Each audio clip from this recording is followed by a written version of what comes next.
أعوذ بالله من الشيطان الرجيم بسم الله الرحمن الرحيم السلام عليكم ورحمة الله وبركاته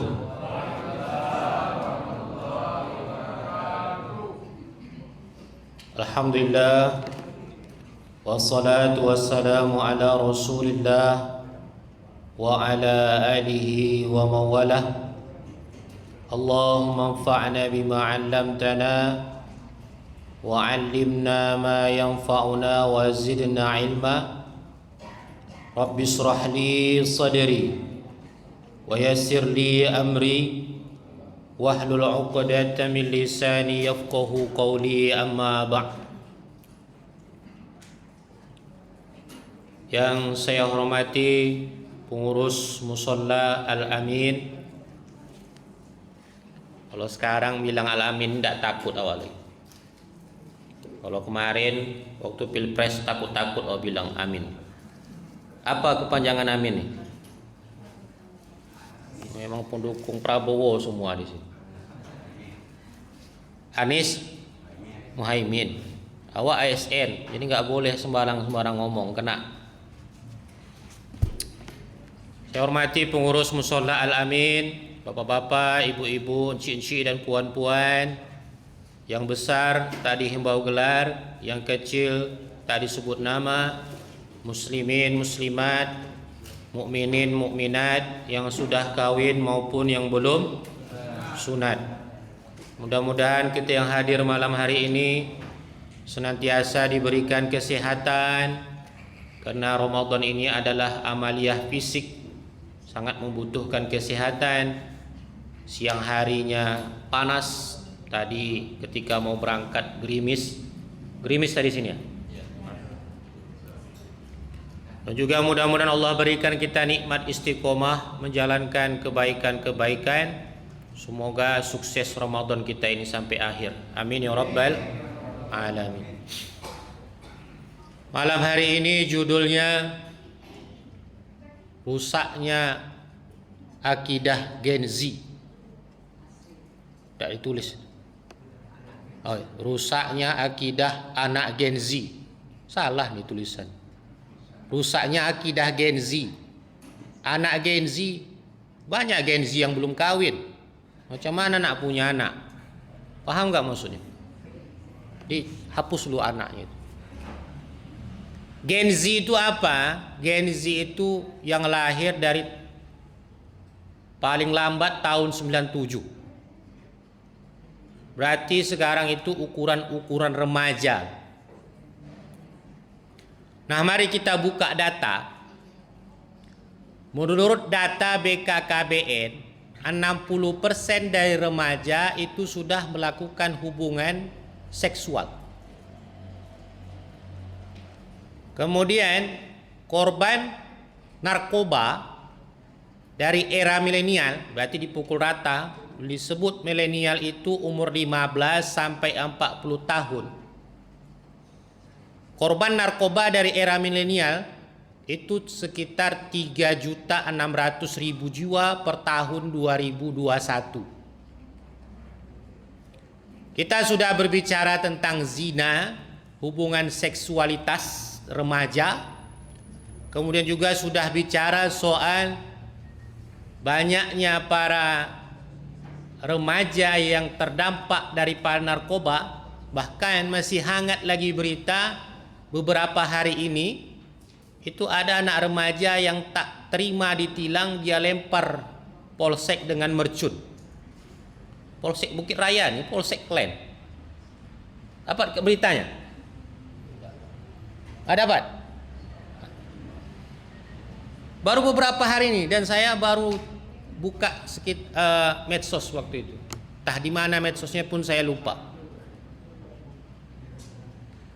Jadi ini menjadi gambaran bagi kita Bapak Ibu sekalian. Kalau sudah seperti ini remaja, lalu bagaimana remaja ini nanti akan tumbuh menjadi seorang dewasa yang nanti dia akan menjadi seorang pemimpin, dia nanti akan menjadi seorang kepala rumah tangga, menjadi RT, RW, lurah, camat, wali kota, gubernur, apa lagi? Presiden, di atas presiden. Itulah. Kalau sekarang dia menjadi pecandu narkoba, lalu bagaimana nanti kalau kita biarkan menjadi presiden yang sakau? Maka tak heran kita sudah banyak jumpai contoh-contoh negara yang melegalkan ganja. Ya kan? Apa negara yang kita jadikan role model dalam kehidupan kita ini? Amerika. Kita bisa lihat gambaran New York tahap apa cara sebutnya? Gimana?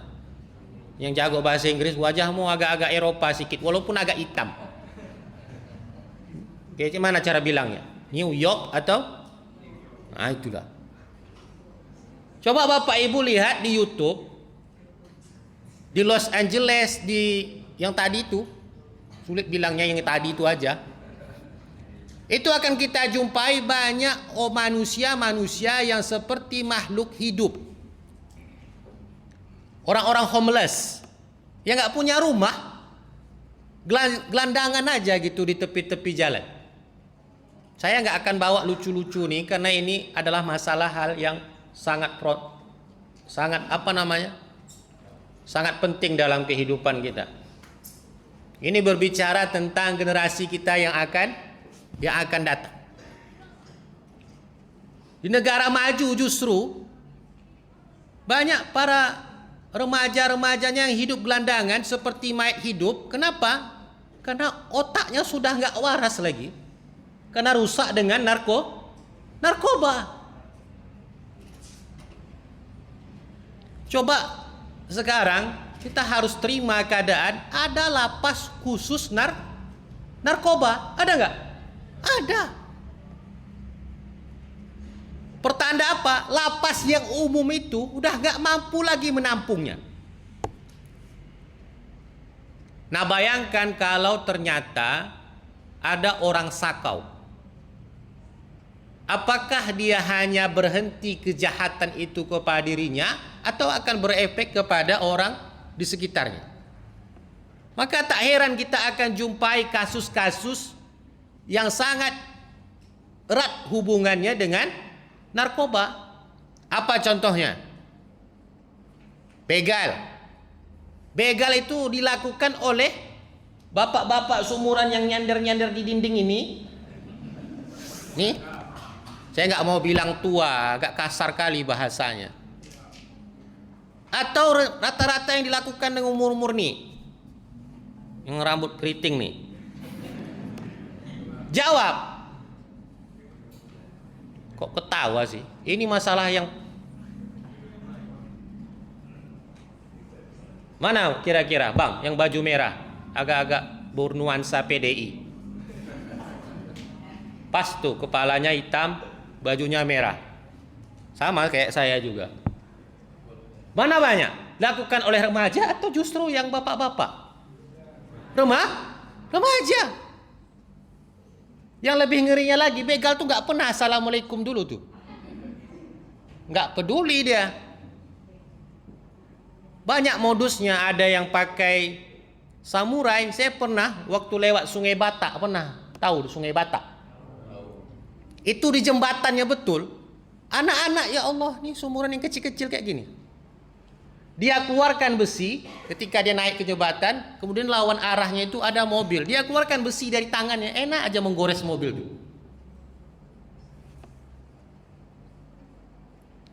Remaja itu identik dengan keberanian. Betul, karena dia masa puberitas. Tapi masalahnya kurang nilai-nilai supranaturalitas. Kurang nilai-nilai keagamaannya itu maksud. Nah, jadi kita harus berevolusi Bapak Ibu sekalian. Tidak cukup hanya dengan bereformasi. Revolusi itu maksudnya adalah perubahan dengan cepat. Karena ini bukan hanya berbicara tentang bagaimana masa depan anak kita, tapi ini juga berbicara tentang bagaimana masa depan Musola Al-Amin. Siapa namamu? Cok. Gak akan selamanya kita suruh Rahmat Hidayat jadi gorim di sini. Atau Pak Imam. Iya kan? Kau apa tugasnya? Iya, siapa namamu? Nanti merajuk pula dia. Oh, alak kita doho. Oh lo. Gak akan selamanya kita suruh nih yang berdua nih, karena dia pun akan berkembang. Siapa yang akan kita harapkan untuk menjadi pengurus musola Al-Amin ini? Karena sudah banyak contoh rumah ibadah yang dibangun oleh orang tuanya, rumah ibadah itu menjadi rumah rongsokan. Kenapa? Tak ada regenerasi yang baik. Maka dari itu Bapak Ibu, nih contohnya aja di musola ini. Saya yakin Bapak Ibu semua di sini 90%-nya punya anak semua. Dari lihat wajahnya rata-rata dari umur segini sampai umur segini nih anak. Tapi kemana semua anak-anak remaja ini? Di sini. Ini sudah jadi contoh. Dan kita tidak boleh menganggap remeh-temeh masalah ini. Ini bukan hanya soal masalah negara, ini bukan hanya soal masalah kemasyarakatan, tapi ini juga masalah masa depan kita ketika kita sudah mati. Bayangkan kita rela hidup berpanas-panasan, ini bagi ayah. Bagi seorang ayah, dia rela berpanas terik matahari, kulitnya terbakar sinar matahari, bahkan darah dia kucurkan untuk menafkahkan anaknya supaya menjadi anak yang soleh dan soleha. Tapi apa yang terjadi ketika dia mati? Selama ini dia nggak sempat untuk bergaya, selama ini dia tahan seleranya, selama ini dia tahan keinginannya. Tapi ketika dia mati pun, doa pun tak bisa anaknya serahkan. Jangan lagi berbicara impak untuk orang tuaku sekian. Jangan lagi. Bisa enggak dia berdoa, Allahumma gfirli wali walidayya warhamhuma kama. Jangan-jangan doa makan pun dia enggak tahu.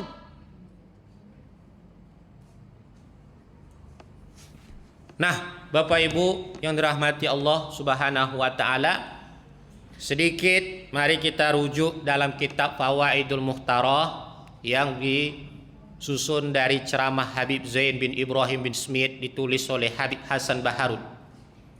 Dikisahkan di dalam masa zaman Umar bin Khattab menjadi seorang khalifah. Umar bin Khattab itu khalifah keberapa? Berapa? Kedua. Yang pertama Abu Bakar As-Siddiq. Kedua Umar bin Khattab, bukan Khattab, Khattab. Yang ketiga Utsman bin Affan. Yang keempat, yang kelima, bagus, masih kuat hafalannya. Ketika beliau menjadi seorang khalifah, ja'a rajulun ila Umar bin Al-Khattab radhiyallahu anhu yashku ilaihi huquqa ibnihi. Datanglah seorang laki-laki kepada Umar bin Khattab, yashku ilaihi huquqa ibnihi, mengadukan tentang kedurhakaan anaknya. Fa ahdara Umar al-walada wa atibahu ala huquqi abihi. Maka mendengar aduan seorang ayah, Umar bin Khattab pun memanggil anak yang diadukan ayahnya tadi, kemudian menasihatinya, memarahinya sebab durhakanya terhadap ayahnya.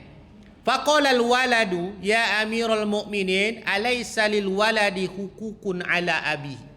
Wahai Amirul Mukminin, apakah tidak ada hak seorang anak terhadap ayahnya? Pertanyaan anak kepada Umar bin Khattab. Maka bagaimana jawaban Umar bin Khattab? Bala, tentu ada. Fama hiya ya Amirul Mukminin. Kalau memang ada hak anak terhadap ayahnya, maka apa hak anak terhadap ayah tersebut? Qala Umar, maka Umar pun berkata, ayyan tafiya ummahu, diberikan dipilih ibu yang terbaik. Yang pertama. Yang kedua, wa yuhassina ismahu, diberikan nama yang baik. Yang ketiga, wa yu'allimuhul kitab Al-Quran. Yang ketiga, hak anak terhadap ayahnya diajarkan Al-Quran. Mendengar jawaban Umar bin Khattab, bagaimana tanggapan anak tadi? Maka anak itu pun berkata, "Ya Amirul Mukminin, inna abi lam yaf'al syai'an min dhalik." Wahai Amirul Mukminin, ayahku tak melakukan dari tiga itu satu pun. Tak ada dia lakukan. Fa amma ummi fa innahu zinjiyatun lil majusi. Ibuku itu adalah hamba sahaya dari seorang majusi. Majusi itu apa? Agama apa? Penyembah api. Wa qad sammani ju'ala. Dia sudah berikan aku nama kumbang. Walam yu'allimni harfan minal kitabi wahidan. Dan dia tak mengajarkan aku satu huruf pun dari dari Al-Quran. Mendengar jawaban anak tadi, apa kata Amirul Mukminin Umar bin Khattab? Ji'ta tashku uquqa ibnika wa qad aqaqtahu qabla ayyu akika. Engkau datang terhadapku, kepadaku mengadukan tentang kedurhakaan anakmu. Sungguh kau lebih dahulu durhaka sebelum dia durhaka. Wa asaqta ilaihi qabla ayyusi'a ilaika. Engkau lebih dahulu berbuat jahat kepadanya sebelum dia berbuat jahat kepada dirimu. Jadi orang tua yang tak kasih tiga hak anak ini, dia orang tua yang durhaka, dia orang tua yang jahat. Apa yang pertama? Dia berikan ibu yang terbaik. Apa fungsi ibu ini? Kan sama aja dengan ayah. Pernah nggak ibu dengar ada istilah bahasa bapak? Yang ada adalah bahasa ibu. Pertanda apa? Ibu punya peran penting dalam pendidikan anak. Al-madrasatul ula, madrasah pertama. Makanya seorang laki-laki nih, bro. Berapa umurmu, bro? Kumismu udah agak mulai menyala-nyala, bro. Berarti bentar lagi cari jodoh. Berapa? Masih muda, panjang lagi cita-citamu. Aku aja kawin umur 29. Nanti mau cari jodoh itu jangan mencari bakwan.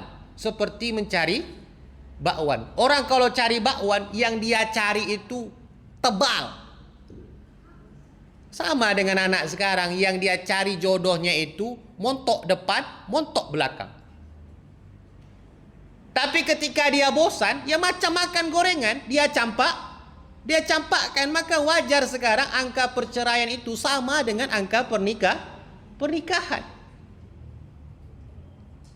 Makanya cari apa kata Rasulullah? Parbidatid din taribat yadaka. Carilah yang kuat agamanya, maka engkau akan selamat. Oh Pak Ustadz, carikanlah saya yang bagus agamanya, hartanya, wajahnya, keturunannya. Kalau ada seperti itu empat-empatnya, ngapa aku kasih sama kau? Untuk akulah dulu. Aku pun tak dapat aku yang 4 kriteria. Maka utamakan yang kuat agama. Yang kedua, cari nama yang terbaik. Kata Rasulullah, summu bi ismi, berikan nama dengan namaku, wala taktanu bi kunyati. Jangan berikan gelar dengan gelar. Maka nama yang terbaik itu adalah nama Muhammad. Seperti penceramah malam hari ini, Muhammad Syukri. Kalau perempuan gimana Pak Ustadz? Kasih nama perempuan solihah. Asiyah. Siapa Asiyah? Istri Fir'aun. Aisyah baru istri Nabi Muhammad. Nggak apa-apa kolot. Yang penting nama itu menjadi doa. Nah yang terakhir, hak anak terhadap ayahnya adalah diajarkan Al-Quran. Nih Pak, yang biasa marah-marahi si Rambe ini, ada TPA sini bos. Ngajar ngaji kau nggak ada sini. Nggak ada kau ngajar ngaji sini. Ah, ku tinju juga kau. Harus ada sini maghrib mengaji. ngajar-ngajar ngaji. Ini kadang-kadang banyak jamaah nih, kalau anaknya diantarnya ke masjid, dia pun belok ke rumah. Pergi kau solat masjid, bapak tidak solat, bapak di rumah aja. Nanti datang anaknya, kena bapaknya nggak ada, diputarnya semua tawaf dia di musola nih. Marahlah Ustadz Rambe, dia cubit anaknya ini, marah bapaknya datang. Aku ngasih makan anakku nggak pernah ku cubit. Nah sekarang, nih Ramadan nih, coba bapak dulu uji kesabaran mengajar ngaji anak bapak sendiri. Mampu enggak bapak? Kalau enggak bapak nyakar-nyakar dinding. Itulah yang dirasakan oleh ustadz-ustadz di masjid. Kenapa saya ngomong seperti ini? Aku pun dulu gorim aku. Walaupun saya orang Pekanbaru nih, enggak nikmat saya tinggal di rumah, enak di masjid. Saya rasakan semua penderitaan gorim-gorim tinggal di masjid. Tapi memang Ramadan nih perbaikan gizi. Ada di antar lauk, bos. Alhamdulillah. Tunggu ayat THR-nya. Mudah-mudahan jadi ilmu bermanfaat. Nanti Bapak Ibu sekalian, kita ini adalah refleksi dari orang tua kita dulu. Bagaimana orang tua kita dulu susahnya mengajari kita, itulah yang harus kita rasakan saat ini. Susahnya mengajar anak kita. Dan jangan sampai kita yang berhasil sekarang, karena keberhasilan didikan orang tua, kita kalah dengan orang tua yang selama ini kita tuduh kolot, katrok. Ternyata kita kalah dalam mendidik anak. Subhanakallahumma wa bihamdika asyhadu an la ilaha illa anta astaghfiruka wa atubu ilaik. Mohon maaf segala kesalahan. Assalamualaikum warahmatullahi wabarakatuh.